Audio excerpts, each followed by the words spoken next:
Good morning, isang magandang umaga sa inyo lahat. At ngayong araw na ito ay pupunta tayo ng Minalungaw. Excited na ako pumunta ng Minalungaw kasi first time kong pumunta rito. Pero bago ang lahat, kakain muna tayo. Mas maganda yung may laman yung tiyan. Punta muna tayo ng Gapan para mag-prepare ng mga dadalhin natin sa ilog. Mag-road trip muna tayo papuntang Minalungaw. Shout out pala sa nag-drive ng tricycle. Ang galing mo mag-drive, idolo. Nakakita nyo yan guys, lawak na lupay na yan. Hindi yan akin. Lalagyan lang yan ng mga solar panel. Naman sa sobrang init mag solar panel ka na lang. Yung driver ng tricycle, mana yata kay Paul Walker. Pero kahit pa, mag-enjoy lang tayo. Enjoy the moment. Minsan lang tayo maging tao. Lagi na lang tayo na pagkakamalang hayop. May drawing dyan, kulayan nyo na yan. Ang inihintay nyo. Eto na nga, dumating na nga tayo sa Minalungaw. Hindi ko in-expect na sobrang daming tao dito. Alala ko, Holy Week nga pala.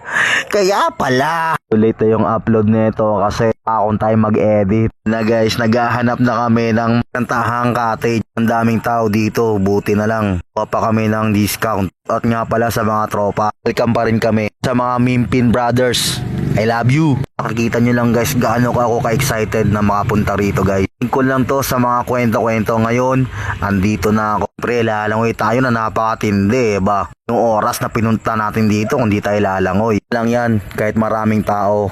Pag maraming tao, mas enjoy. Wag lang mabalahura yung lugar na to kasi sobrang ganda talaga. Mga pumupunta dito, yung mga kalat ninyo, iligpit nyo naman. Kasi wala nagliligpit niyan para sa inyo. Nothing but pictures, leave nothing but footprints. May extra budget naman kayo, pwede kayong magrenta ng balsa. Maligo na tayo, excited na ako maligo.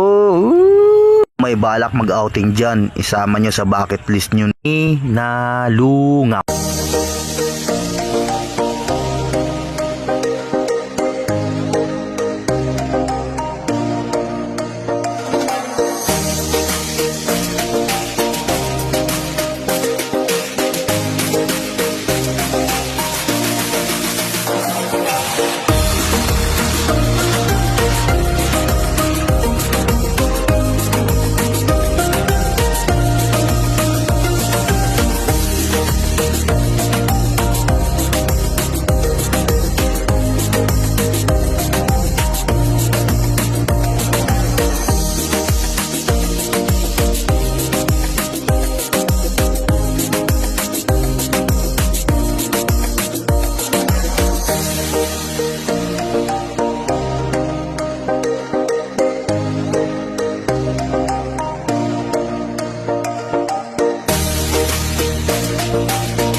At ayan na nga, sana nagustuhan nyo yung video.